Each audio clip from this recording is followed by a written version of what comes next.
நாளை காலையில் எழுந்தால் 3 வேளைக்கு பதில் 2 வேளை மட்டும் சாப்பிடுங்கள் என்று சொன்னால் கூட ஆச்சரியப்படுவதற்கு ஒன்றுமில்லை. அந்த அளவிற்கு இந்த அரசாங்கம் மோசமாக சிக்கன நடவடிக்கை என்று பிரச்சனைகளை திசை திருப்பக்கூடிய நடவடிக்கையை செய்து கொண்டிருக்கிறார்கள்.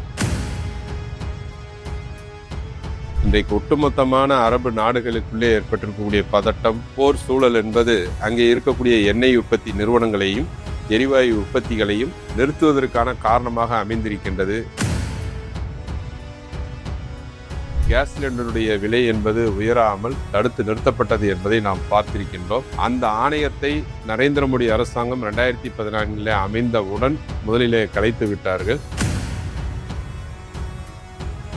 உணவுப் பொருட்களை கொண்டு போய் சேர்ப்பதிலே நெருக்கடியை உருவாக்கி இருக்கிறது, வாங்குவதிலே நெருக்கடியை உருவாக்கி இருக்கிறது, சத்தான உணவுகள் இன்றைக்கு மக்களுக்கு போய் கிடைப்பதிலே நெருக்கடிகளை உருவாக்கி இருக்கிறது. அப்ப இத்தகைய சூழலில் இந்த அரசாங்கம் ஒரு இடத்தில் எடுக்கக்கூடிய முடிவு என்பது கடுமையான விளைவுகளை உழைப்பாளி மக்களின் மீது நிகழ்த்தி கொண்டிருக்கிறது.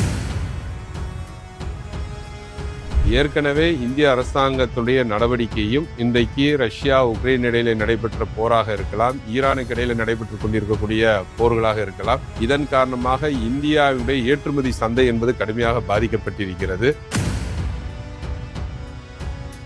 அமெரிக்காவில் இருக்கக்கூடிய டெக்சாஸ் பகுதியில் 27 லட்சம் கோடி ரூபாய் முதலீட்டில் எண்ணெய் ஆலையை உருவாக்குவதற்கு முயற்சி செய்கிறார்கள். அதற்கான பண முதலீடு எங்கே என்று கேட்டால், மூலதனம் எங்கே என்று கேட்டால், இந்தியாவுடைய அரசு துறையினுடைய பொதுத்துறை வங்கிகள் கொடுக்கும் என்று சொல்லுகிறார்கள்.